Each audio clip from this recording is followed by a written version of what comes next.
Quiero empezar hablando sobre automóviles, específicamente el espejo retrovisor que tiene la puerta del chofer de todos los carros en que se venden en los Estados Unidos. Ese botón, ese espejo del lado del retrovisor que está en la puerta del pasajero, es ligeramente diferente al retrovisor que tiene el chofer en el lado del carro izquierdo, al lado del chofer. Es diferente porque el retrovisor del chofer es plano, pero el del pasajero es un retrovisor convexo. Si cogemos agua en la mano para tomar agua, pues el hueco que se forma es cóncavo y el otro lado queda convexo. Pues así es el espejo del otro lado.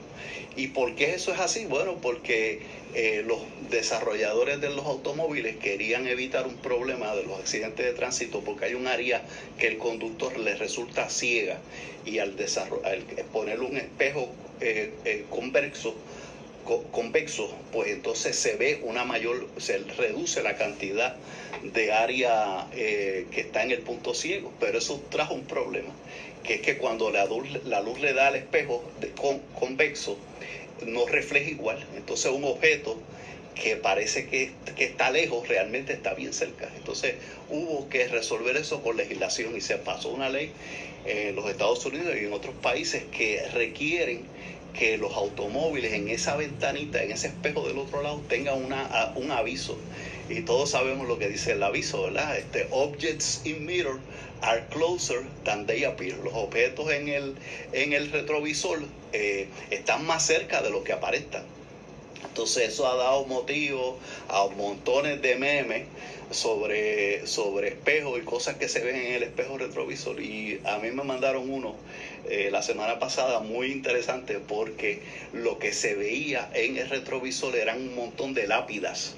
O sea que ojo, que las cosas que están ahí están más cerca de lo que parecen, y eran las lápidas. Eso es un poco el mensaje. Era: si tú te crees que te queda mucho antes del cementerio, pues estás equivocado, mijo, porque para allá es que vamos todos.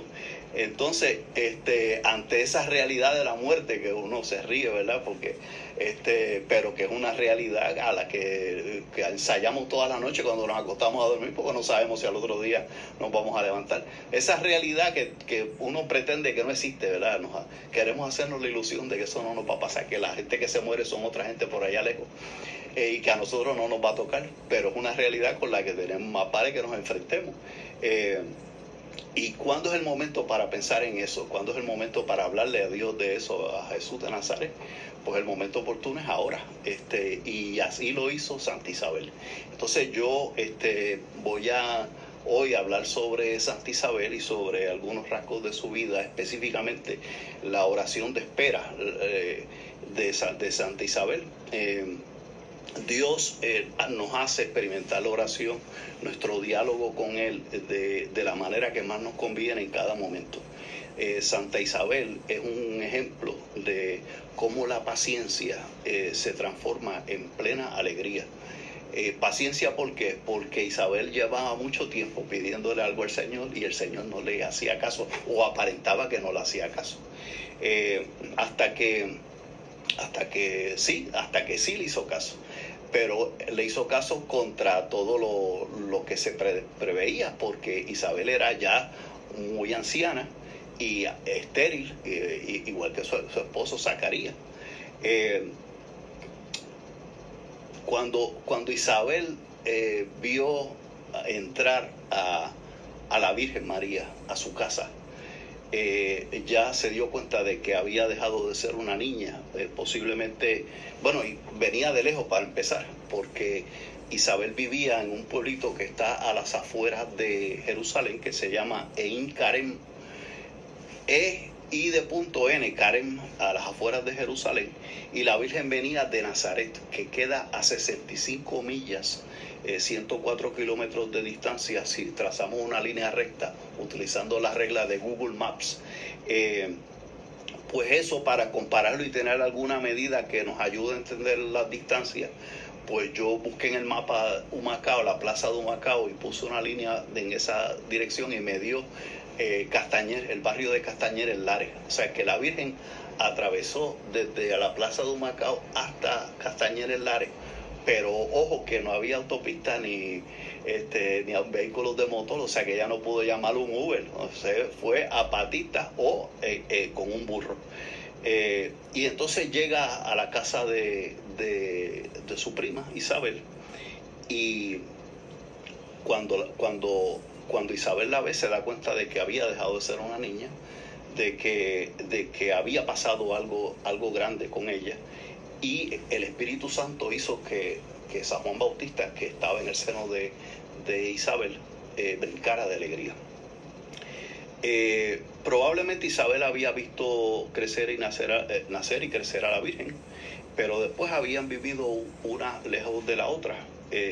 Ahora cuando la reconoce en el dintel de su casa, se llena de alegría, y el evangelista dice que la recibió con una gran voz.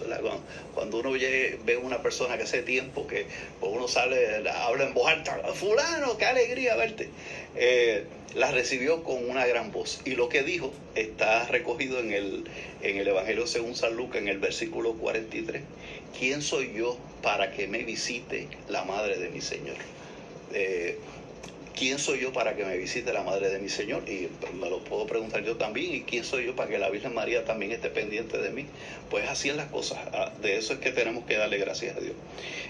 Se trata de Isabel, de un gozo profundo que surgía de una vida de oración, porque tanto ella como Zacarías, que eran considerados santos o justos,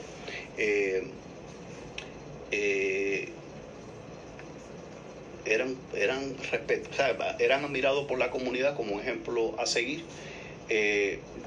Por eso al principio del Evangelio de San Lucas, en el versículo 6, se dice de ambos que los dos eran justos ante Dios y caminaban intachables en los mandamientos y preceptos del Señor.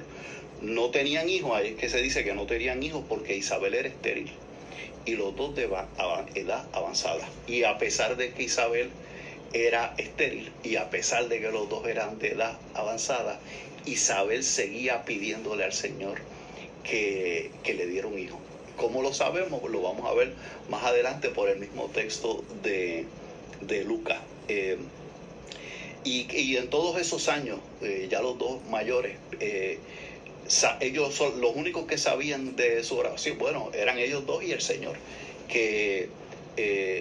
Pero esa vida de oración, y los años pasan y no se consigue lo que uno quiere, ¿verdad? Porque siempre queremos las cosas, Dios mío, dame paciencia y la quiero ahora. O sea que nosotros le pedimos al Señor que nos dé cosas y las queremos de inmediato. Pero en la vida de Isabel hubo que esperar hasta su vejez para que el Señor le concediera lo que había pedido. El gozo de Isabel surgía a partir de un pasado lleno de dolor y esperanza, de sinsabores y reencuentros, en que se había hecho cada vez más profunda su oración al Señor, pidiéndole lo imposible. Solo ella sabía la pena que había creado en ella el hecho de no poder ser madre, cuando esa bendición era lo más esperado en una mujer de Israel. ¿Por qué? Pues porque las profecías decían que una mujer de Israel sería la madre del Mesías. Entonces todas las mujeres de Israel tenían la ilusión de que fueran bendecidas con el Hijo, con el Mesías esperado por todos. Pero el Señor se demoraba y no le contestaba, ¿verdad? Y eso me trae a nuestra oración, que tiene también, como la de Isabel, algo único, incomunicable. Es mío con el Señor, somos él y yo que hablamos. Quizás con mi esposa, con mis hijos, le digo que estoy pidiendo por lo que esté pidiendo, pero es una cosa que es más bien privada de lo que está en el corazón de nosotros, que no andamos por ahí publicándolo en el periódico de estoy pidiendo por esto o por lo otro, excepto que posiblemente le digamos a algún amigo, mira, me preocupa esto, reza por mí también y ayúdame a pedirle entre los dos al Señor esto. La oración de Isabel se parece a lo que menciona el Salmo 102 en el versículo 8, del famoso ave solitaria, el pájaro solitario. Leo el texto, dice: dice el salmista, me encuentro insomne, no puedo dormir, y gimiendo, estoy llorando, estoy como el pájaro solitario en el tejado. Entonces, el pájaro solitario, San José María decía que esa ave solitaria que reza y se mantiene rezando y con la esperanza puesta en Dios, pues también el Señor puede hacer que se eleve como las águilas y que hasta llegar a contemplar el sol de hito en hito, que quiere decir con gran atención, sin distraerse, sin perder detalle. ¿Y cómo ver el sol? No vayas a salir a ver el sol ahora, que te va a quemar la retina. Pero sí es posible al hombre llegar a tener ese contacto con Dios a base de esforzarse, de buscar al Señor una y otra vez, a toda hora. El hecho, porque Dios es el que va a contestar cuando le parezca bien, y entonces no al tiempo de nosotros, ¿verdad? Un día para Dios son 1000 años y 1000 años para Dios un día. Él va a contestar cuando le parezca mejor, pero no hay lugar a dudas que Dios siempre escucha al hombre y le escucha con amor, porque nos creó Él. O sea que esa oración, pues, a pesar de que nosotros pues no nos conteste lo que querramos en el momento que querramos, pues vale la pena seguir insistiendo. Y a veces cuando los problemas son bien grandes, pues a veces uno no vayamos a cometer el error de que ante un problema bien grande estamos rezándole a Dios pequeñito. Un problema bien grande y Dios pequeñito. No, Dios es bien grande y el problema tuyo pues a veces lo sacamos de proporción, y hay que ver en comparación con Dios cuál es el tamaño real de ese problema. Y mi Dios, ¿verdad? El Dios que nos descubre Jesucristo es un Dios inmenso que tiene un gran amor por nosotros, y que cuando permite cosas que para nosotros son dolorosas, inexplicables, es que tiene la capacidad de hacer de ese dolor y de eso que nos parece inexplicable a nosotros algo mucho más grande. Y a pesar de que Dios es el que tiene sus tiempos, nada impide que sigamos pidiendo a cada instante con mayor intensidad lo que tenemos en el corazón. O sea que vale la pena seguir ahí pidiendo como Isabel, que pasaban los años y el Señor no le contestaba como ella quería. Podemos imaginar que Isabel movió muchas veces su corazón a Dios y que empujaba a su marido a hacer lo mismo. O sea que sí, Isabel le pedía a su marido que siguiera rezando, pero ¿cómo va a rezar si somos dos cacos de viejos y ya estamos en el ocaso de nuestra vida? Tú no has visto por el retrovisor ahí que ya las tumbas están ahí al lado y están más cerca de lo que dice el letrero. Mira, lee el letrerito que dice el espejo. Pues sí, Isabel siguió empujando a su marido, y hasta que el propio ángel le dice, mira, tu ruego ha sido escuchado. Estoy citando el versículo 14 del primer capítulo de Lucas.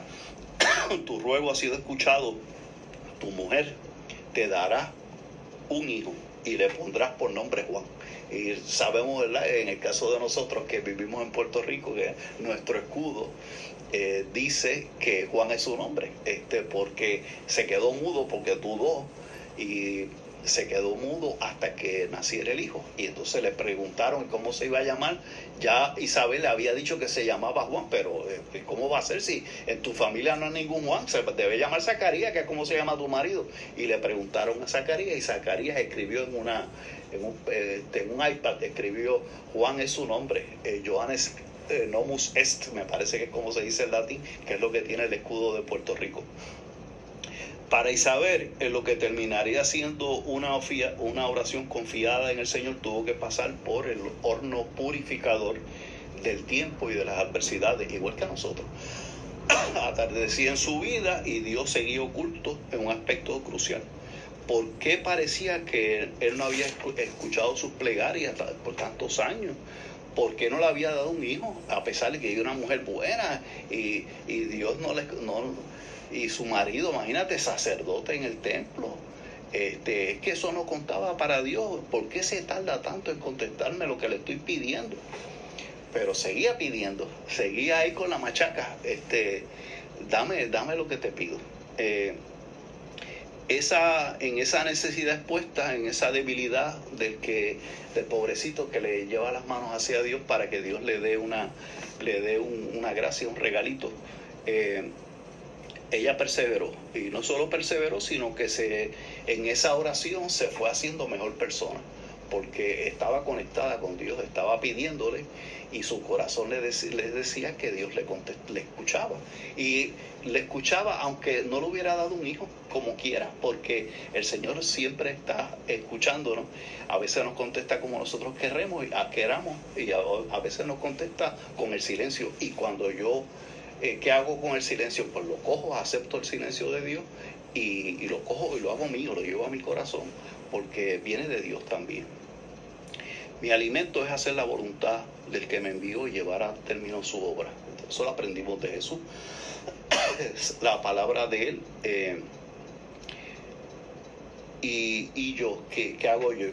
¿Para qué son todas estas historias si no es para transformar mi vida hoy y ahora? Para que mi vida cobre sentido, cobre esperanza, cobre alegría.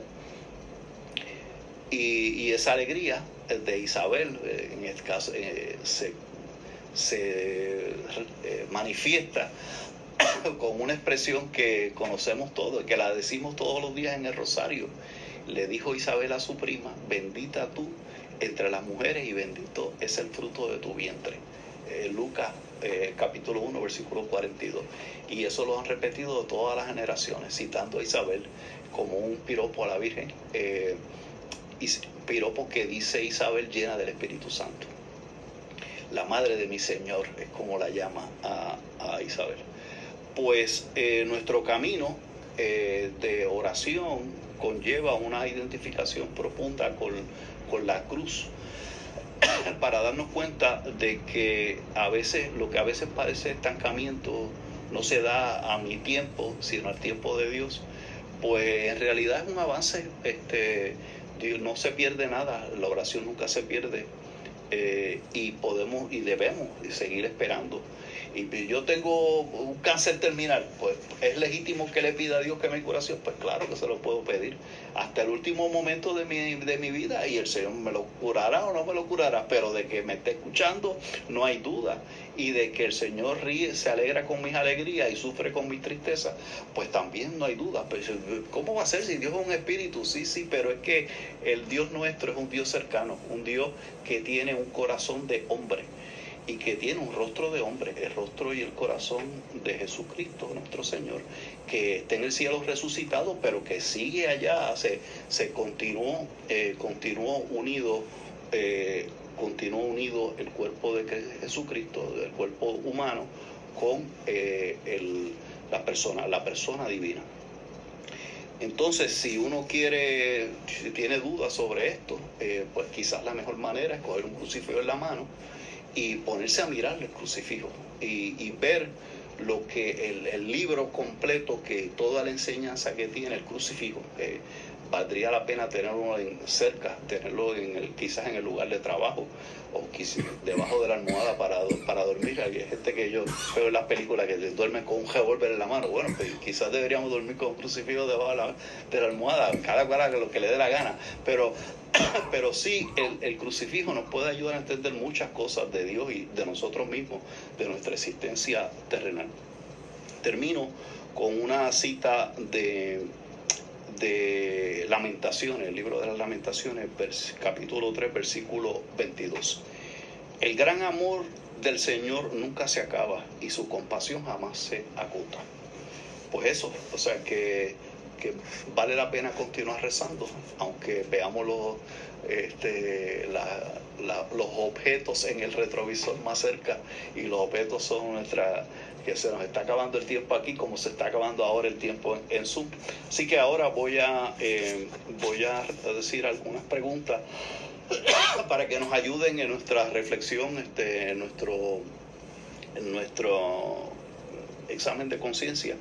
Me doy cuenta de que yo estoy delante de Dios, busco tratar con Él todos los días, en algún momento tratar a la Santísima Virgen, hago un esfuerzo por ir a misa, que no está prohibido ir los días en semana, o sea que no es que el domingo es día de precepto, pero es que no es que estemos prohibidos ir los demás, o sea que los animo a que vayan a misa otro día, o si pueden todos los días, pues muchísimo mejor. Procuro con mi ejemplo y mi dedicación hacer de mi casa un lugar luminoso y alegre. Trato de alegrarle el corazón a Jesucristo, que sí, que Dios tiene corazón y que se alegra con mis alegrías y llora con mi tristeza.